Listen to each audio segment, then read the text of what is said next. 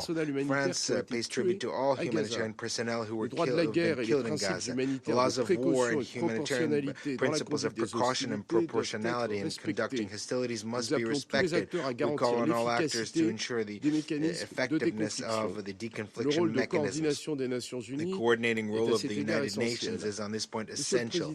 Mr. President, France demands an immediate and ceasefire, as well as the release of all hostages. We condemn once again the terrorist attacks perpetrated by Hamas on the 7th of October of 2023. We are against the ongoing operation in Rafah. In line with the order of the International Court of Justice, Israel must immediately stop its military offensive and all other action conducted in the Rafah Governorate. France will continue to be actively involved to find a rapid solution to the crisis based on a two-state solution. We need security guarantees for Israelis. We must work on building a state for Palestinians. A reformed Palestinian Authority will have a central role to play in this process in the West Bank as well as in Gaza, and Gaza should become part of this Palestinian state. It is urgent to act toward that, and thank you very much. I'm grateful to the representative of France for your statement, and I now give the floor to Guyana. Thank you, Mr. President, and I would like to thank the Republic of Korea for the stewardship of the presidency last month and to wish you all the best this month, Mr. President. I also thank you for organizing this briefing and express appreciation to Ms. Kaag for the updates provided on her work pursuant to the mandate outlined in Resolution 2720. Her report allows us one more time to contemplate the depth of suffering which the Palestinian people continue to experience and the enormous challenges associated with alleviating their suffering, all while hope remains distant. Mr. President, Guyana has taken note of the complex operating environment in which humanitarian workers are attempting to bring relief to the ailing Palestinian population, and that aid is not reaching Palestinians at scale. It is especially concerning that humanitarian workers appear to be targeted systematically, presumably as part of a larger strategy to annihilate as many Palestinians as possible through deprivation and other means. The lack of aid at scale is attributable to, inter alia, the inadequate number of available access points into Gaza and the absence of functioning notification and deconfliction mechanisms for the safety of humanitarian workers operating in Gaza. These factors are compounded by the lack of security guarantees for civilians accessing aid and by the near total breakdown of law and order, which is affecting service providers' ability to deliver, and we have heard this from Ms. Kaag as well. The result of this consistent onslaught of challenges is multidimensional, and I will highlight two of the most concerning aspects. The latest IPC report on Gaza conveyed that 96% of the population are facing acute food insecurity at crisis levels or higher, with almost 500,000 people in catastrophic conditions. Guyana has also taken note that at least 557,000 women in Gaza are facing severe food insecurity, with mothers and adult women in a more precarious situation, since they often prioritize feeding others and report greater difficulty in accessing food compared to men. It has been observed that when humanitarian access has improved, it has contributed to modest improvements in food security indicators and improvements in the diets of children. This reinforces the critical link between sufficient access and improvements in the humanitarian situation. The collapse of the health system, as pointed out by Ms. Kaag, is another appalling consequence of concern. According to the World Health Organization, evacuation orders, deteriorating security conditions, and population displacement are affecting healthcare provision. Fuel shortages and shortages of medicines and health supplies in Gaza Strip hospitals are hindering the delivery of life-saving medical care. Together with the unavailability of water, sanitation, and hygiene services, these circumstances have led to, inter alia, a rise in infectious diseases and deaths due to simple injuries and chronic diseases.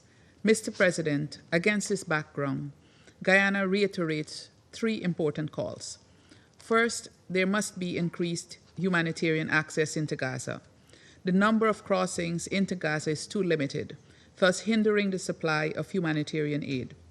In keeping with its international legal obligations, Israel must facilitate this.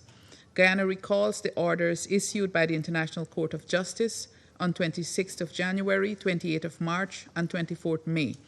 We recall in particular that the court stated in its May order that, and I quote, unhindered provision at scale by all concerned of urgently needed basic services and humanitarian assistance necessitates that Israel maintain open land crossing points, and in particular, the Rafah crossing, end of quote.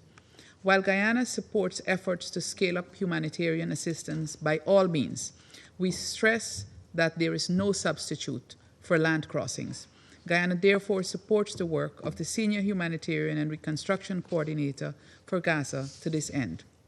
Second, Guyana calls on the parties to ensure the safety of humanitarian personnel operating in Gaza. An unprecedented number of humanitarian workers have been casualties of this war. This is principally due to non-compliance with international humanitarian law, which dictates the proper functioning of deconfliction and notification mechanisms to facilitate the safe movement of humanitarian workers. Guyana recalls the recent adoption by this Council of Resolution 2730 on the security of humanitarian and UN personnel and calls on the parties to fully comply with the provisions of this resolution. Third, Guyana demands an immediate ceasefire and an end to this war, which has claimed the lives of nearly 40,000 civilians in the Gaza Strip. After nearly 9 months of unrelenting war, the devastation is catastrophic and grows worse every day. This must stop, and Palestinians must be able to rebuild their lives. This is a critical factor. Further, the international community must facilitate the rebuilding of Gaza. This is a critical factor in advancing the two-state solution. To this end, Guyana recognizes and supports the mandate of Ms. Kaag, as outlined in Resolution 2720. We stress the importance of cooperation from all parties for the successful implementation of this resolution. We also stress UNRWA's critical role in any reconstruction effort in Gaza, owing to its decades of experience providing services to Palestinians in the territory. Mr. President, in closing, this Council must never get accustomed or immune to the reports of pain and suffering of the Palestinian people, especially when news cycles move on to different issues and the eyes on the Council gaze elsewhere. Our hunger to act must never diminish. I therefore conclude by reiterating Guyana's commitment to working with this Council to bring this war to a swift end so that civilians can experience relief and the reconstruction of Gaza can commence in earnest. I thank you. Я благодарю представителя Гаяны за ее заявление. Of Guyana for their statement. I now give the floor to the representative of Switzerland. Merci, Monsieur le Président. Thank you, Mr. President. I'd like to thank the Undersecretary General and the Senior Humanitarian and Reconstruction Coordinator for Gaza, Ms. Sigrid Kaag, for her briefing. What struck me was the need to ensure human dignity, but also to take concrete action to address everything from children's education to reconstruction. Since the adoption of Resolution 2720 in December of last year, you, Ms. Kaag, and your team have made every effort to expedite the delivery of aid to the civilian population. Nonetheless, we continue to face a humanitarian catastrophe in Gaza, and it's difficult to even describe it. 9 months since the act of terror committed on the 7th of October, which Switzerland strongly condemned, we remain deeply disquieted by the conflict in the Middle East, in particular the appalling humanitarian situation in Gaza. We condemn the fact that the hostilities continue to claim many civilian lives, particularly children. There are also 1.7 million displaced persons in the Gaza Strip. The new Integrated Food Security Phase Classification Report confirms this very bleak picture. Roughly 95% of the Gaza Strip's population is facing heightened levels of acute food insecurity. 15% of the population are at the highest level, that is, at a catastrophic level. and the trend is only likely to get worse. The high risk of famine will persist as long as the conflict continues and humanitarian access is hampered.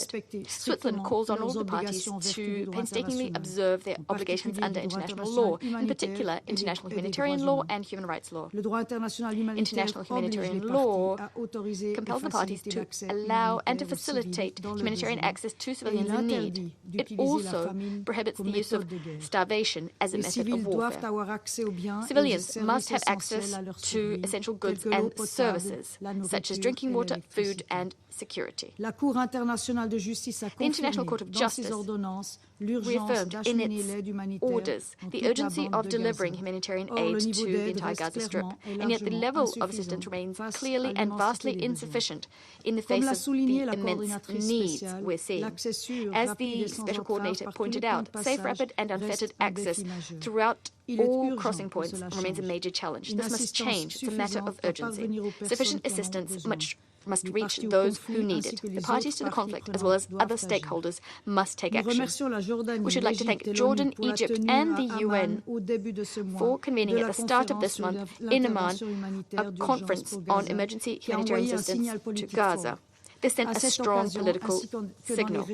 On this occasion, as well as at Council meetings, Switzerland has reiterated its pressing call for an immediate ceasefire and the immediate and unconditional release of all hostages. Switzerland also demands that the parties respect their obligations under international law with regards to the persons they are detaining. All of these persons must be able to receive ICRC visits, and they must also be treated in a humane fashion.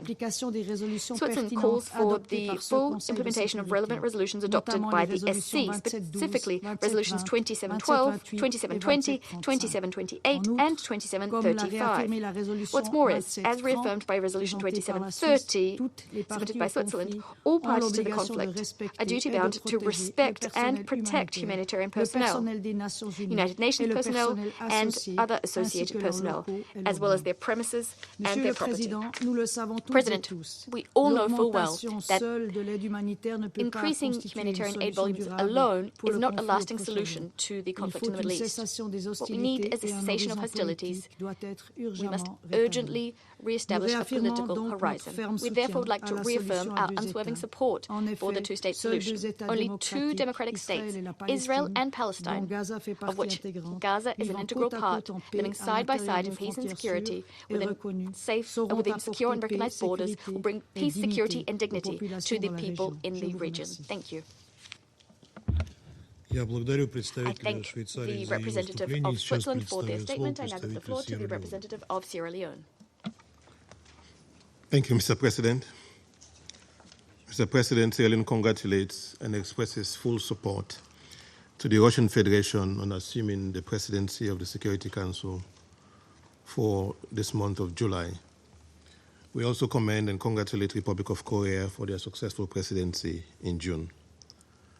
I thank the Senior Humanitarian and Reconstruction Coordinator for Gaza, Ms. Sigrid Kaag, for sharing her assessment of the humanitarian situation in Gaza and her efforts to implement Resolution 2720.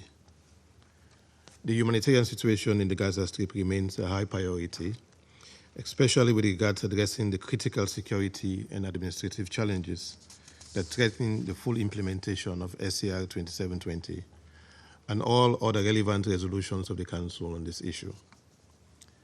In the past 8 months, Palestinians in the Gaza Strip have experienced a devastating war with catastrophic consequences, ranging from a massive death toll, injuries, multiple displacements, inadequate shelter, shortage of water, sanitation facilities, medication, and other daily essential products to food insecurity and famine.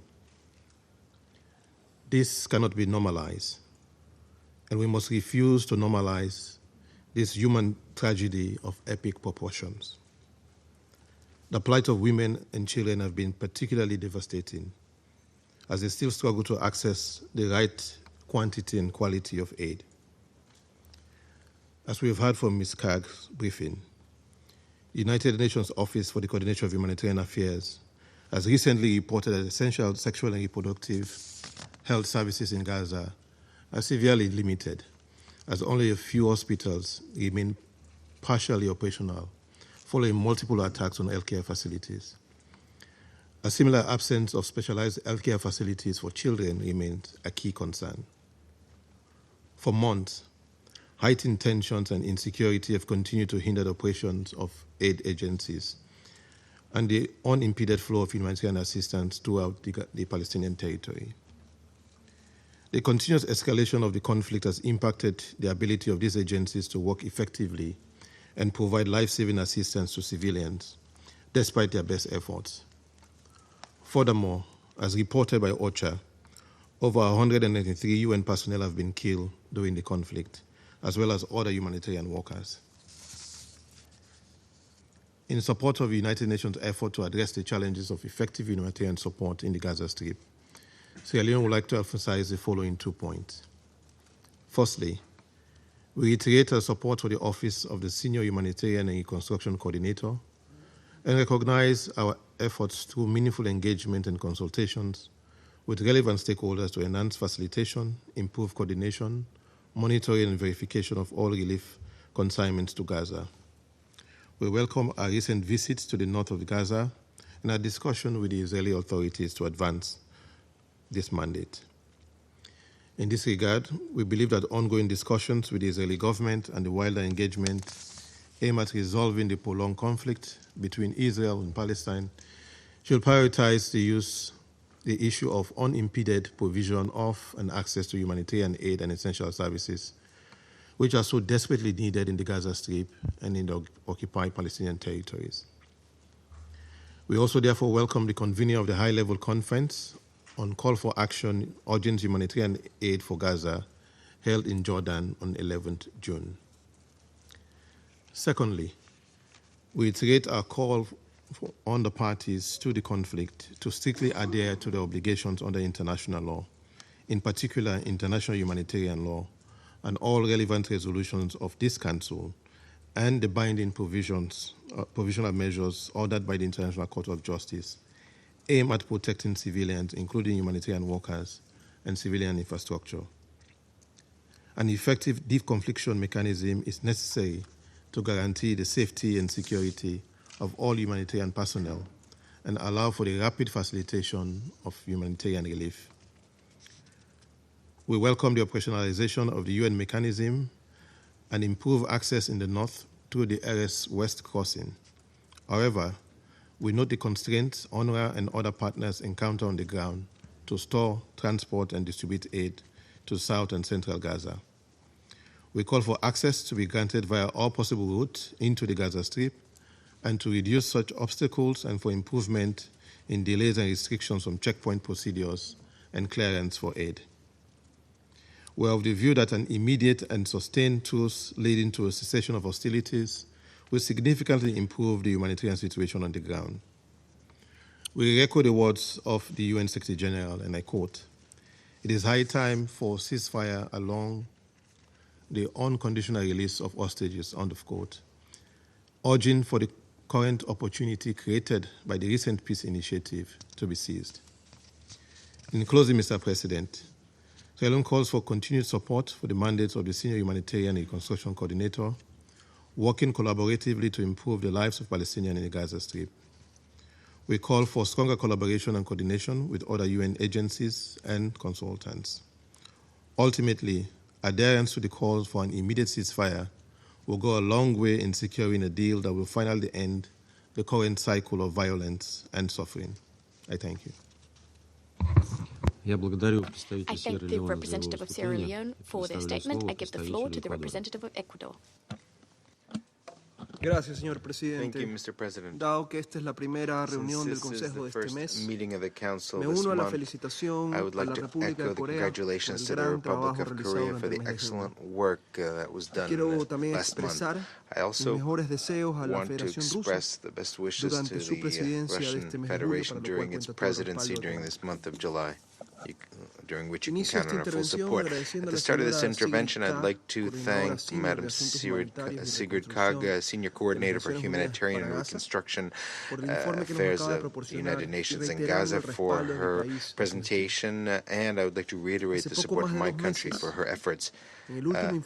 Slightly more than 2 months ago, in the last report on the implementation of Resolution 2720, I recalled that since the beginning of the war in Gaza last October, my country has on many occasions stated that the civilian population of Gaza must have access to humanitarian assistance in sufficient quantities in a continual and predictable way. Today, in spite of the efforts undertaken by the senior coordinator, her team, and other actors, it has not been possible to achieve the delivery of humanitarian aid in unimpeded way and at scale to ensure access of the population of Gaza to food, water, sanitation, electricity, telecommunications, and medical services that are essential for its survival. The humanitarian efforts continue to be affected by restrictions. The military operations in Rafah have affected the entry of aid, which already was inadequate. The distribution continues to be a complicated task and an extremely dangerous one. In the meantime, living conditions are getting worse and the risk of famine is not diminishing. Mr. President, Ecuador commends the efforts undertaken to operationalize the 2720 mechanism and encourages in persisting in this task in spite of problems and challenges faced. These problems and challenges are due to the lack of political will. As stated by Coordinator Kaag last April, a change of paradigm is necessary, sustained by political will. Without political will, it will not be possible to increase the quality and quantity of aid or the adoption of measures that allow for its safe and unimpeded distribution inside Gaza, nor the planning and preparation for early recovery and reconstruction. My country calls on all parties to remember that Resolution 2720 demands that the parties to the conflict cooperate with Coordinator Kaag without delay or obstruction, and to demonstrate their political will in this and in all other aspects of the conflict. To conclude, Mr. President, I would like to reiterate the condemnation by Ecuador of the terrorist actions of Hamas on the 7th of October of last year, and all acts of violence against civilians, and I insist on demanding both the immediate and unconditional release of all hostages, as well as the cessation of hostilities in compliance with the resolutions of this Council. Thank you. I thank the representative of Ecuador for their statement. To give the floor to the representative of Mozambique. Mr. President, Mozambique wishes to begin by warmly congratulating you and your country, the Russian Federation, for the assumption of the important post of President of the Security Council in the current month of July. We wish to assure you our fullest cooperation. We commend the Republic of Korea for the most successful presidency of the Security Council in June. We thank the Russian Federation presidency for convening this important briefing on the situation in the Middle East, including the Palestinian question. We extend our profound gratitude to Ms. Sigrid Kaag, Senior Humanitarian and Reconstruction Coordinator for Gaza, for our insightful and very moving briefing on the situation in Gaza, particularly on the compliance with the United Nations Security Council Resolution 2720 of 22nd of December 2023. Mr. President, by adopting Resolution 2720, 3 months after the outbreak of the crisis in the Gaza Strip, this Council took an important step we were moved by the determination to address effectively the catastrophic humanitarian situation that befell the Gaza Strip and the Palestinian people. Through this resolution, important mechanisms were envisaged and established in order to allow for the humanitarian response to the crisis, having in mind full respect for human dignity of the Palestinian people. 6 months have elapsed since the adoption of the said resolution. From the report we have just heard, the stated goals of the resolution are far from being achieved as we meet today here in the Council. On the contrary, we are witnessing death on a daily basis and on a large scale in Gaza. Hostages, on the other hand, have not yet been released, and humanitarian assistance has not reached the millions of Gazans in need. We are deeply convinced that there are no plausible reasons for the current unjustified and unbearable suffering of the Palestinian people in Gaza. We demand that the humanitarian catastrophe come immediately to a halt. As Council members, we are duty-bound to continue addressing the situation in Gaza as a matter of urgency. Mozambique commends the efforts of the Senior Humanitarian and Reconstruction Coordinator for Gaza, as well as the tireless work conducted by our team to ensure the implementation of this important resolution.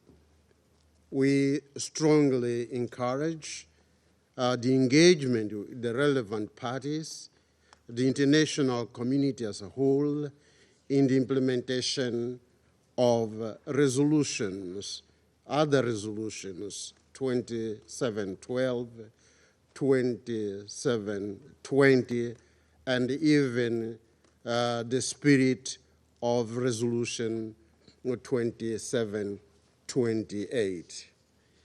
We hold the view that this Council must stand united in its support for the work of Ms. Sigrid Kaag, our team, and other stakeholders with a view to addressing the current humanitarian crisis in Gaza. The humanitarian efforts in Gaza require a solid ceasefire.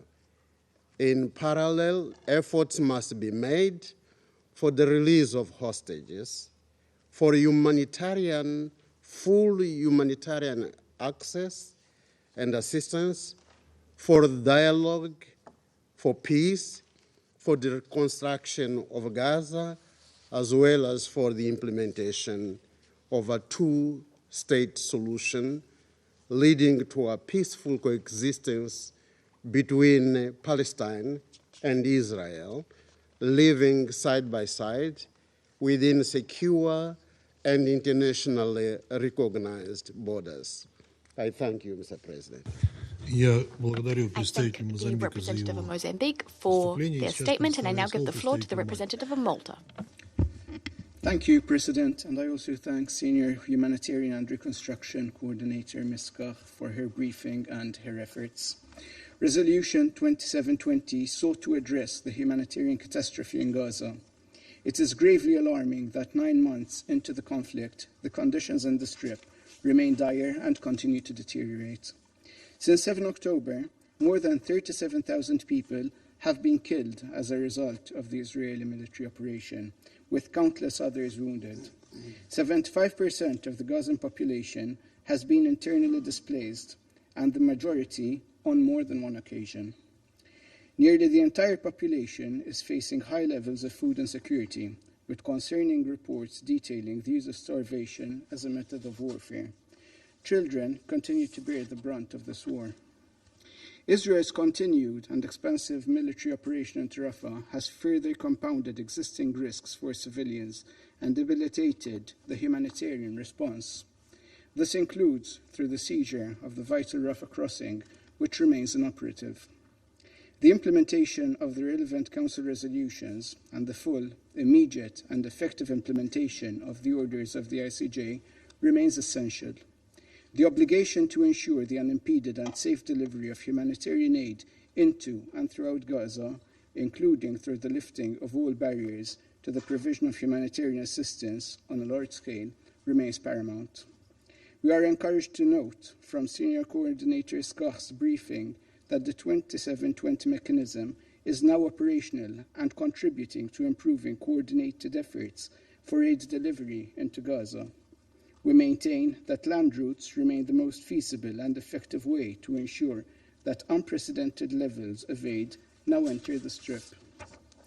It is troubling that fuel shortages issues persist, hindering aid operations and the function of critical civilian facilities such as water, health and sanitation, increasing risks of communicable diseases in rising summer temperatures.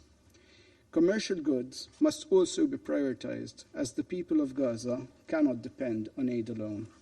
Furthermore, Malta is deeply concerned at reports of increased challenges for aid distribution within Gaza due to rising insecurities, including lawlessness, criminality, and looting.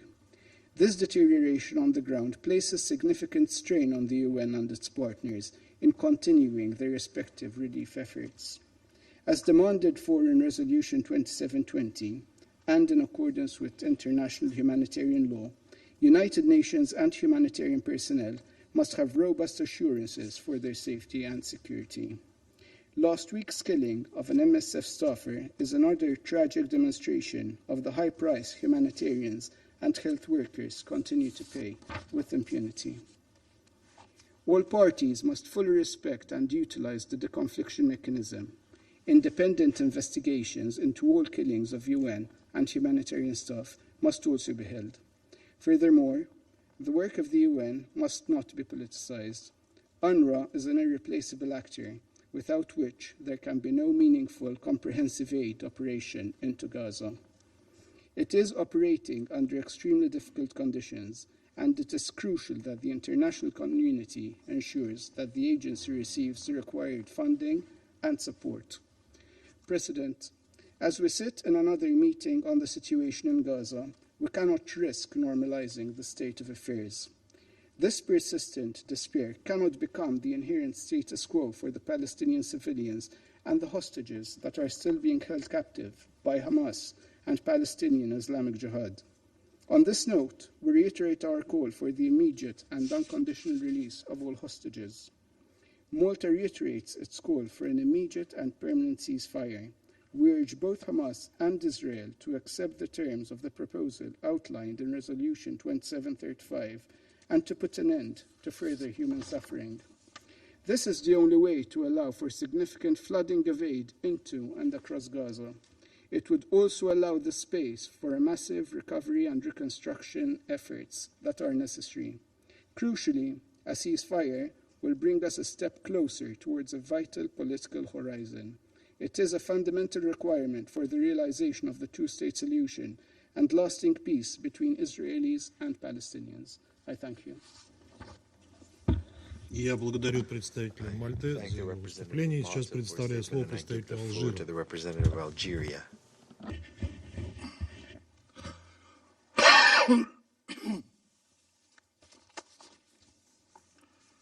Thank you, Mr. President. At the outset, I congratulate you on your assumption of the Security Council presidency for July, and I wish you every success in your duties. I also thank Mrs. Sigrid Kaag for her briefing. After 9 months of brutal killing machine being launched against the defenseless population in Gaza, the humanitarian situation is catastrophic. World Food Programme Executive Director Cindy McCain stated, and I quote, "People in Gaza are starving to death. Right now, people in Gaza are starving to death right now. The speed at which this man-made hunger and malnutrition crisis has ripped through Gaza is terrifying." And she added, "There is a very small window left to prevent an outright famine. And to do that, we need an immediate and full access to the north of the Gaza Strip. If we wait until famine has been officially declared, it will be too late. Thousand more will be dead." End of quote.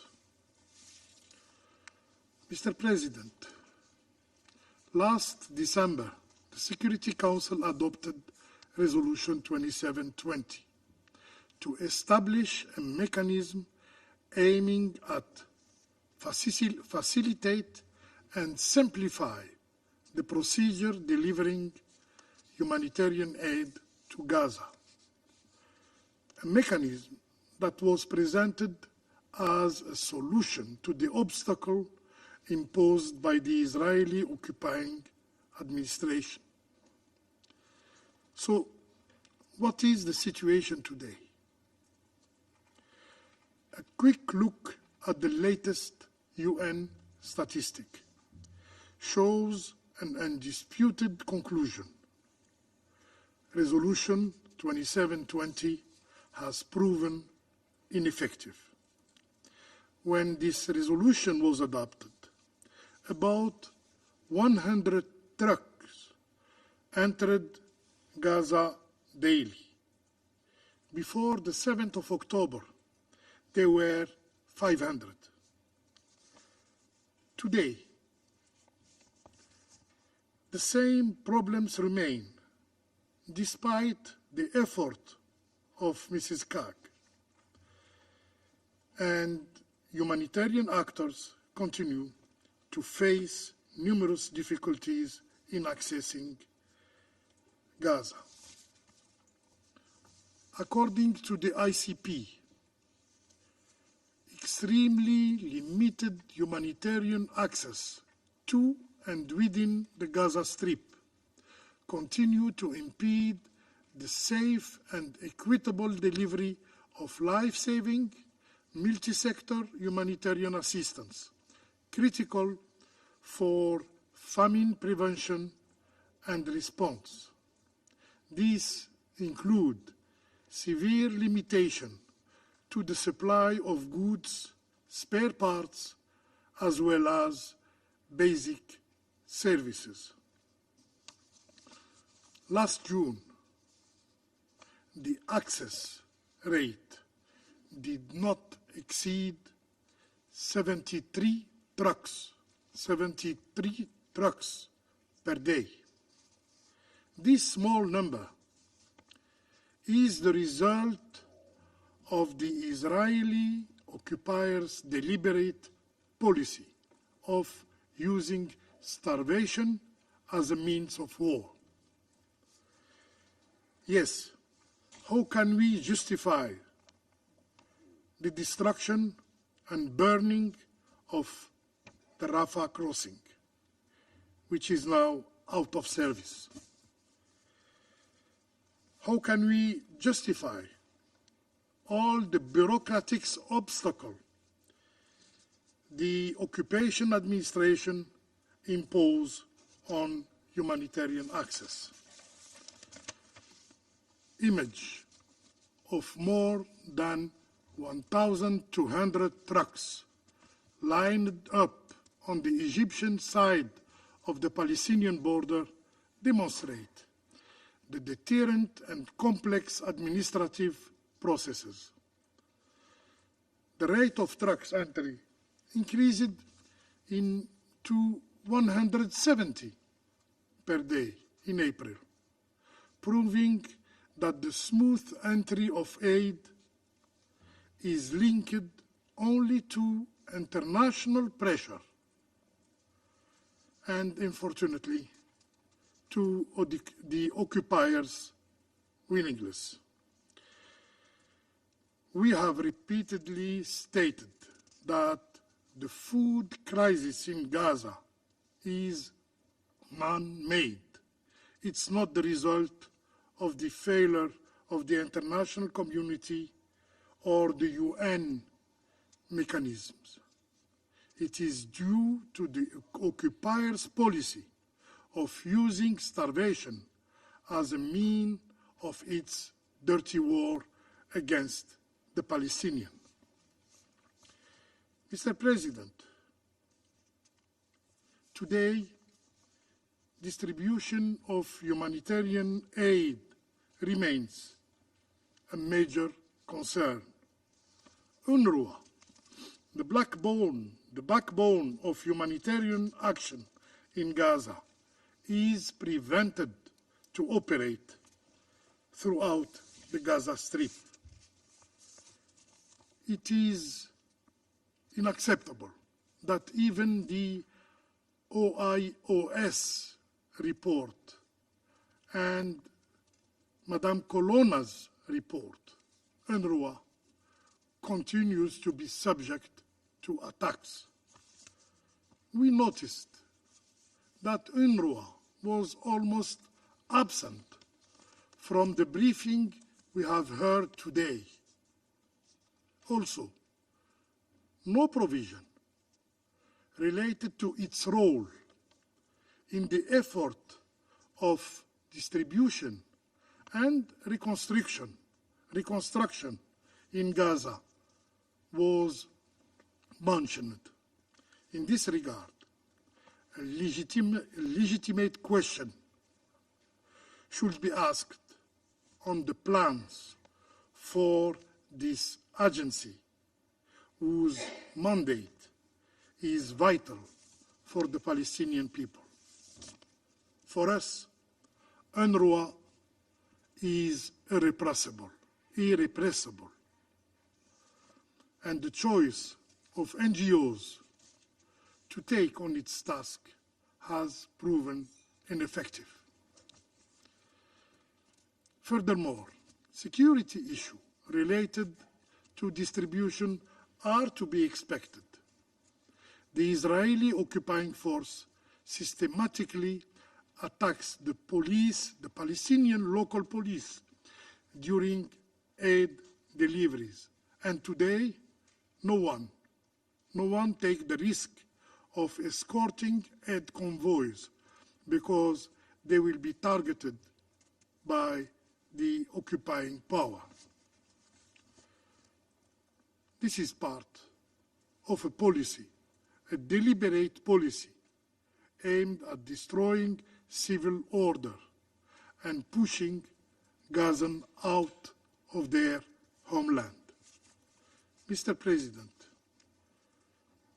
while we debate the number of trucks entering Gaza and how to compel the Israeli occupier to respect its obligation under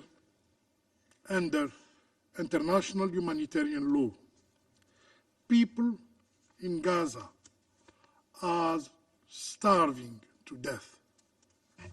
This is the worst situation even documented.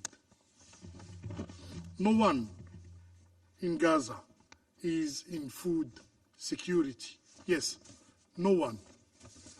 The impact of blocking humanitarian aid from entering Gaza is seen in videos on social media that show people eating tree leaves, with some reports saying leaves have become a commodity, not for livestock, but for people to feed on. The consequences of blocking aid are shown in the faces of all the people in Gaza, 2.2 million people who are suffering from famine, as reported by the ICP Integrated Food Security Phase Classification.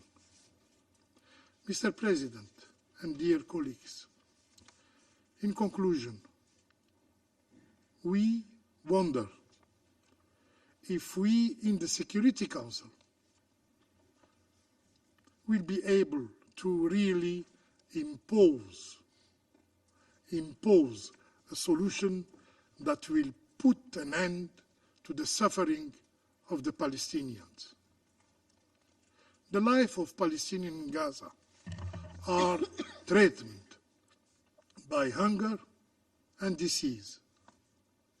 Without urgent action, the world will witness a humanitarian tragedy that will be written in the dark pages of history.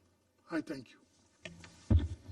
Я благодарю представителя Алжира за Thank the его representative of выступление. Algeria for his statement, and I now give the floor to the United States. Thank you, Mr. President. Thank you, Senior Coordinator Kaag, for your briefing and for the continued work and dedication of your team to alleviating the dire humanitarian situation in Gaza. The UN's humanitarian response capabilities and leadership are essential.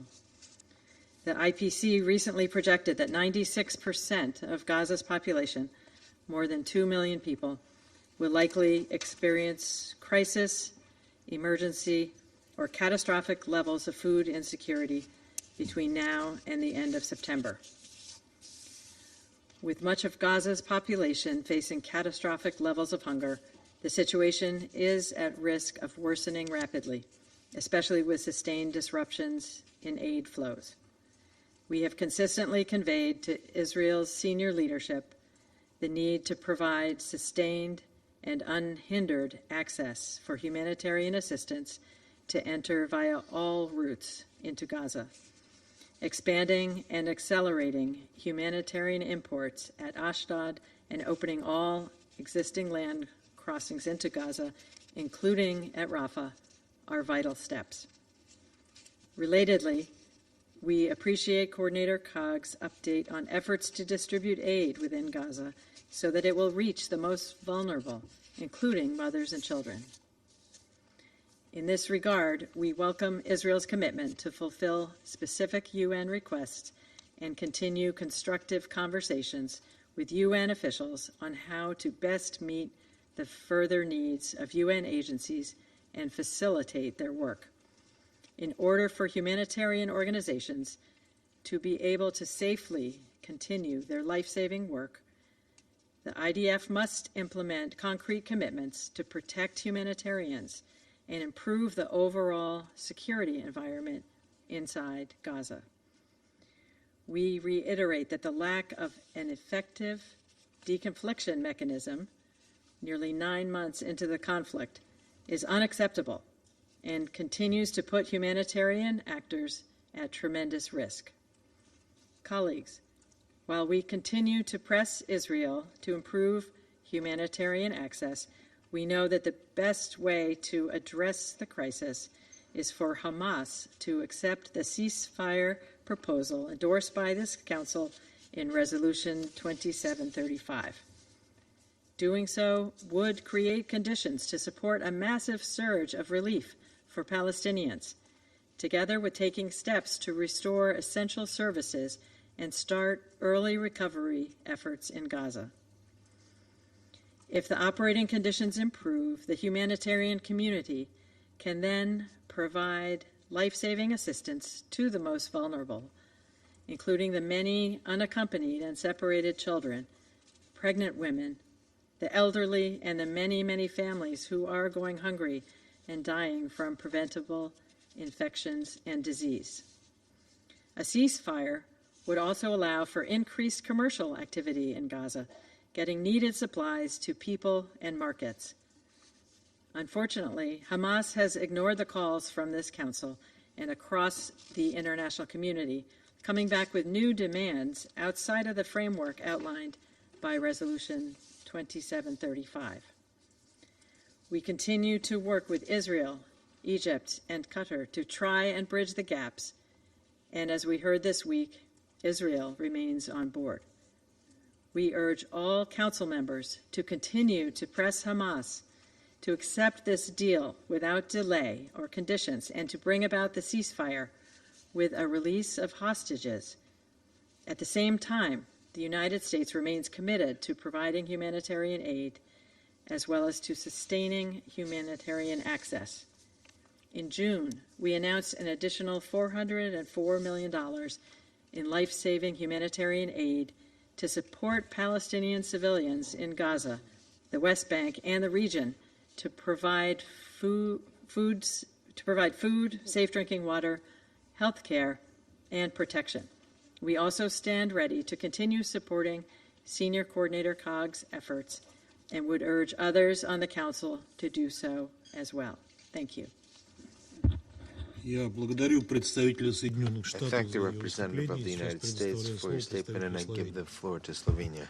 Thank you very much, Mr. President. I would also like to thank Senior Coordinator Kaag for her briefing today. Mr. President, we are deeply disturbed by the findings of the IPC report issued last week and mentioned a few times today already. It emphasized that nearly the entire population of Gaza, around 96%, is facing acute food shortages. A high risk of famine persists across the Strip. In spite of forest solutions, in spite of the ICJ order, in spite of this mechanism, in spite of all briefings and commitments, the humanitarian situation is not getting better. The needs are on the rise, and the humanitarian operational environment is collapsing.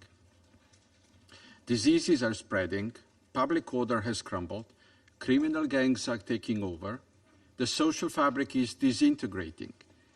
We have no right to be surprised. Starvation and famine in Gaza is man-made, we agree here with Algeria.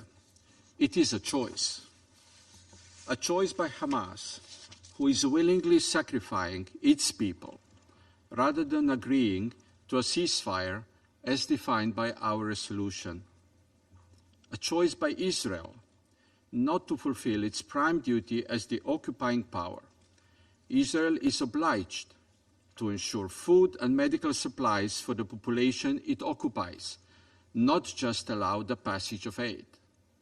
Why Israel is not complying with the Geneva Conventions, with the Council resolutions, nor with the ICJ's order, we fail to comprehend. We underline that using starvation as the method of warfare is prohibited under international law and can amount to a war crime.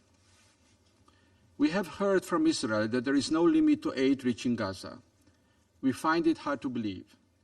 Verified and trustworthy reports about hunger and the dire needs of Gaza's civilian population have been reaching us for months.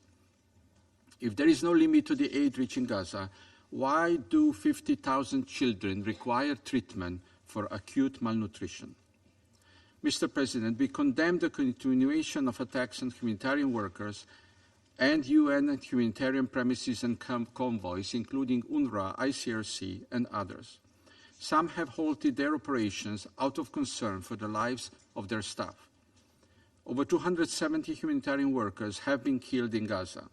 Others are facing a multitude of operational challenges and obstacles. We repeat our call for the implementation of all measures to ensure the safety and security of humanitarian workers. This includes a fully functioning deconfliction mechanism, as well as delivering on other commitments made, such as tactical pauses. We also repeat our call for the immediate release of all hostages and for granting unrestricted ICRC access to them. Holding them in Hamas tunnels for the past 9 months is simply inhumane. We commend sustained efforts by Jordan and Egypt and other countries to de-escalate the crisis and for convening humanitarian conference in Amman on June 11. Mrs. Kaag, we highly appreciate your efforts and the efforts of your team. We value your high-level contacts and advocacy work to keep the world's attention on this humanitarian crisis. We believe the start of the work of the mechanism can provide us, humanitarian organizations and donors, an overview and analysis of the aid reaching and being distributed in Gaza. Yet the main goal of accelerating the safe delivery of aid to every corner of Gaza is not in sight. We are missing the main ingredient for the mechanism's success, which is a ceasefire.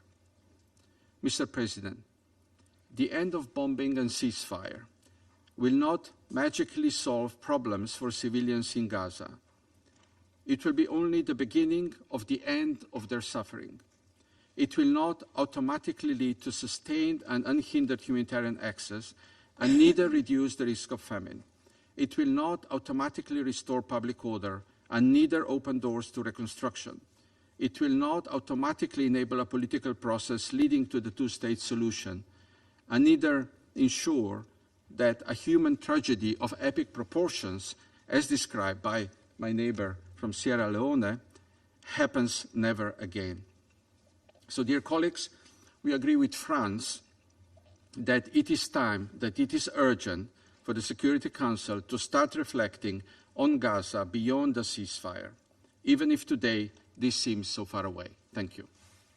I thank the representative of Slovenia for their statement. I give the floor to the Republic of Korea.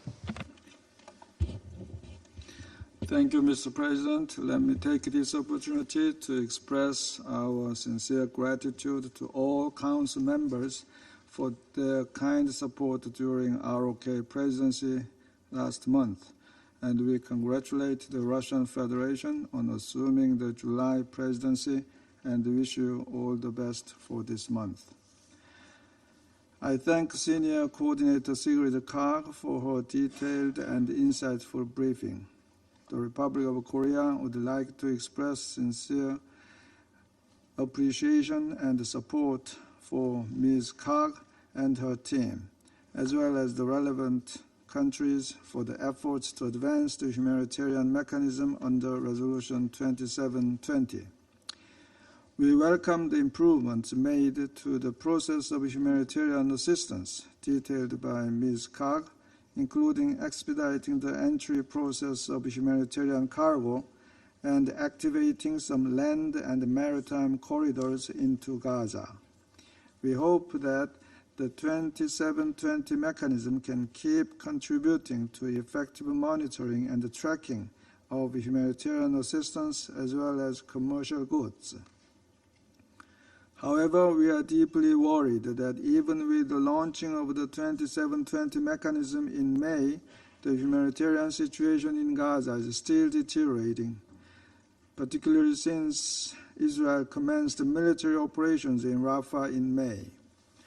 1.1 million Palestinians are experiencing catastrophic food insecurity, and 67% of Gaza's water and sanitation systems have been destroyed as heat and dehydration surge. It is highly troublesome that, as the Secretary General described last week, total lawlessness in Gaza is making the delivery of aid to those in need impossible. Tangible steps to end this tragedy must be implemented. First, we stress that under international law, it is the obligation of the occupying power, Israel, not the United Nations or NGOs, to restore and ensure public order and safety in Gaza. When aid cannot be delivered to civilians, the number of trucks crossing the border into Gaza is meaningless beyond mere statistics. Second, humanitarian goods should be prioritized over commercial ones. Of course, humanitarian assistance alone cannot meet the needs of the 2.3 million civilians in Gaza. That is why we have called for the entry of commercial goods into Gaza, which commenced 2 months ago. However, permissions for commercial goods should not lead to a decrease in the humanitarian cargo entering Gaza. Considering the economic collapse due to the ongoing hostilities, rapid and safe delivery of essential humanitarian aid should be assured and prioritized, especially for the most vulnerable people who have limited access to commercial goods. Third, Israel should do more to protect humanitarian workers. Too many aid workers, including 193 UNRWA staff members, have been killed.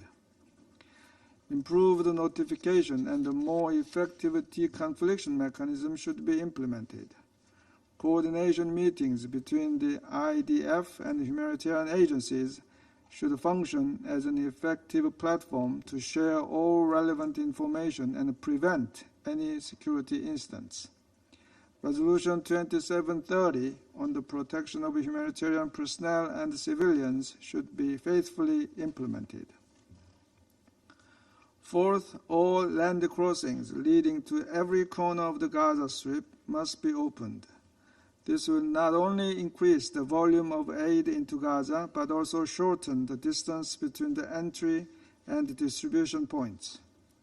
Opening the Rafah crossing is vital, as it is not only a crucial humanitarian entry point, but also the main entry and exit point for people in Gaza, especially those in need of medical treatment.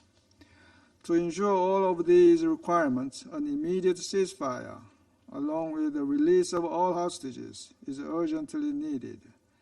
People all around the world are eagerly watching to see the agreement detailed in Resolution 2735 be finalized. Therefore, diplomatic efforts should continue, and all parties, notably Hamas, must accept the conditions of the deal without further delay. Then, based on the ceasefire, Reconstruction, which is another key mandate of the senior coordinator, needs to begin, and the negotiations towards the vision of the two-state solution should follow. Thank you, Mr. President. I thank the representative of the Republic of Korea for their statement. I now give the floor to the representative of the United Kingdom. Thank you. At the outset of the Russian presidency, let me put on record the UK's strong view that all council members, particularly permanent members, and even more so the presidency of the council, have a responsibility to uphold the principles of the Charter. We deplore the fact that Russia is shamefully failing to do that in Ukraine.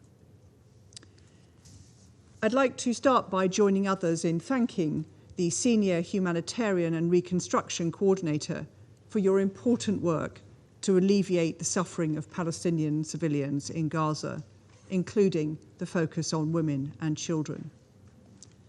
They're still suffering a devastating and deteriorating humanitarian crisis. Too many people have died. We reiterate our strong condemnation of Hamas' 7 October attacks, and we call for the immediate release of all the remaining hostages and the return of all those who have died in captivity. We are appalled by reports of sexual violence and abuse. The UK stands firm in its condemnation of these heinous acts. A negotiated pause in the fighting that leads to a sustainable ceasefire is the best way both to secure the release of the hostages and to enable the major and essential scaling up of humanitarian aid. There is now a deal on the table, endorsed by this Council, to achieve these goals.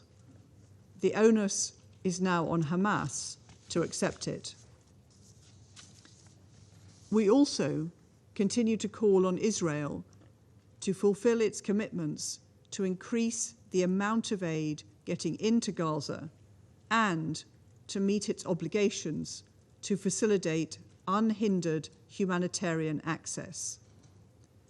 The findings of the IPC famine risk assessment demonstrate that not enough aid is getting into Gaza and reaching those in need. We also call for the immediate reopening of the Rafah crossing to scale up aid through all other crossing points. Distribution of aid within Gaza also needs to improve. A guaranteed and functioning deconfliction mechanism is critical to this. We call on Israel to support the minimum operating requirements of the UN agencies by providing timely approval of visas and allowing entry of armoured vehicles and personal protective equipment.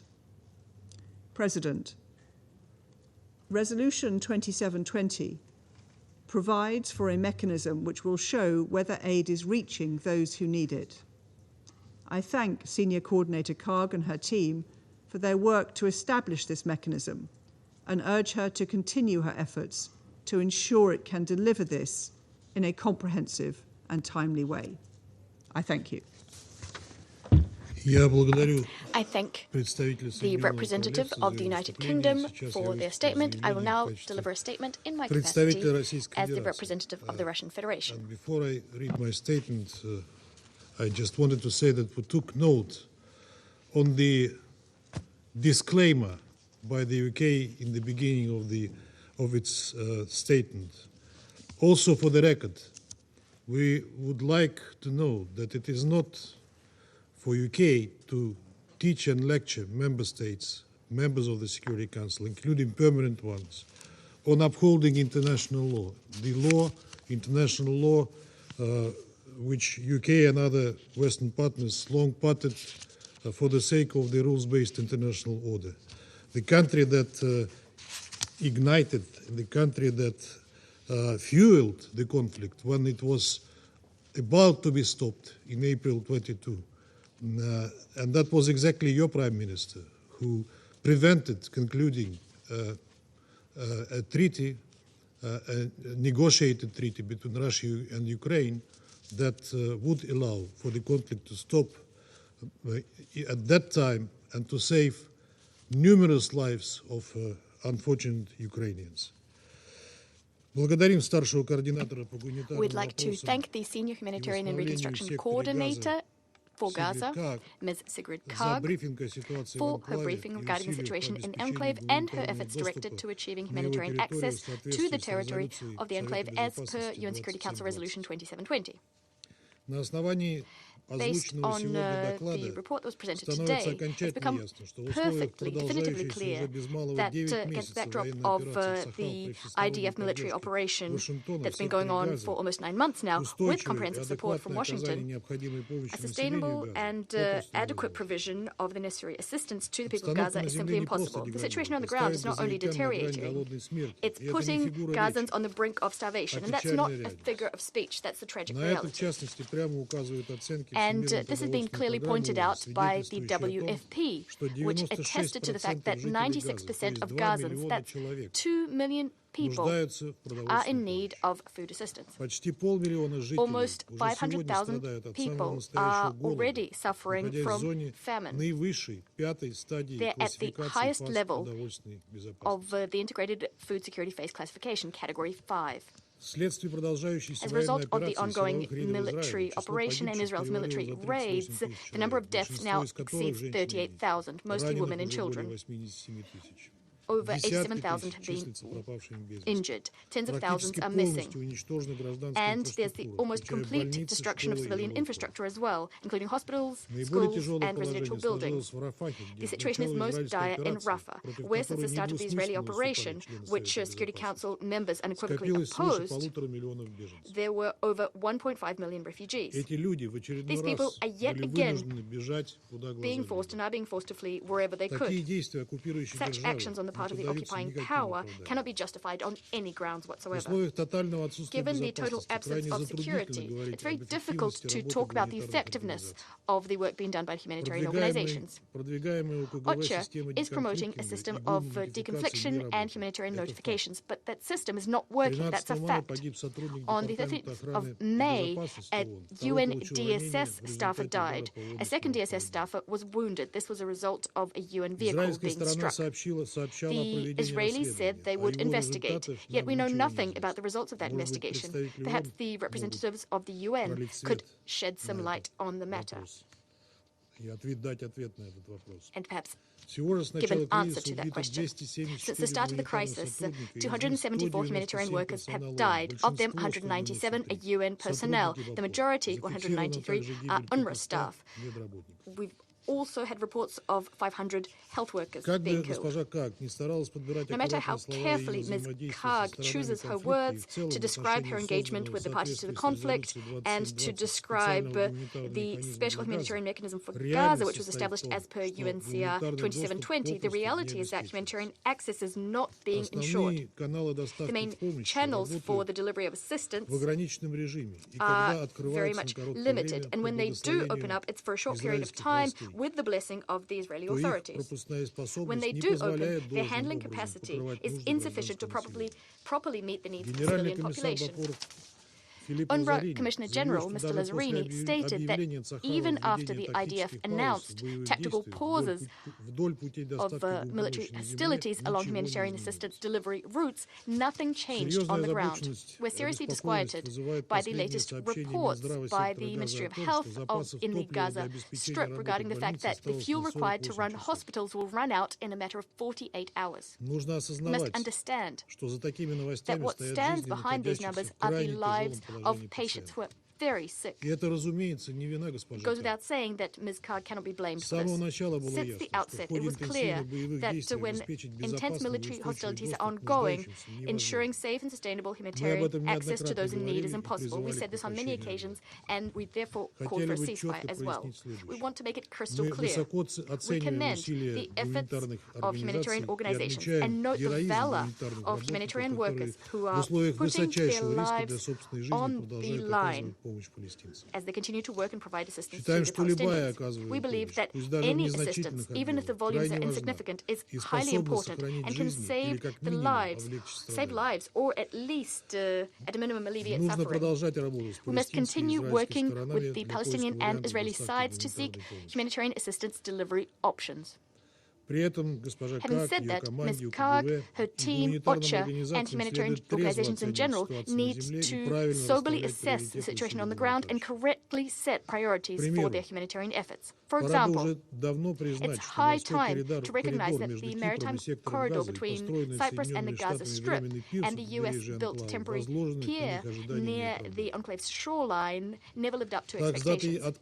Since the pier opened on the 17th of May, it was destroyed on a number of occasions by inclement weather. Volumes of assistance which managed to get through it were insignificant. It's not clear will the pier be rebuilt following the latest destruction. Its construction and operation cost hundreds of millions of dollars. The way we see it, instead of building the pier, Washington could have demanded that Israel ease the blockade on Gaza and allowed the entry of truly substantial aid volumes. We deem that continuing to bet on the maritime route, portraying this route as one of, if not the most important artery for assisting the Palestinians, is wishful thinking. On our side, we'll continue to providing all aid that we can to the Palestinians. Since the very outset, airplanes of the Ministry Ministry of Emergency Situations of Russia sent to Arish, a city in Egypt on the border, for on-shipment to the besieged Palestinian enclave over 500 tons of humanitarian assistance via the Egyptian Red Crescent Society. The latest round of deliveries occurred on the 19th of June. In addition to government bodies, Russian NGOs and civil society organizations are actively involved in collecting assistance for Palestinians in need. There are also private individuals, and thanks to all of their efforts across Russia, hundreds of tons of medicines, warm clothes, tents, foodstuffs, and other essentials were collected and sent to the Gaza Strip for subsequent distribution to Gaza.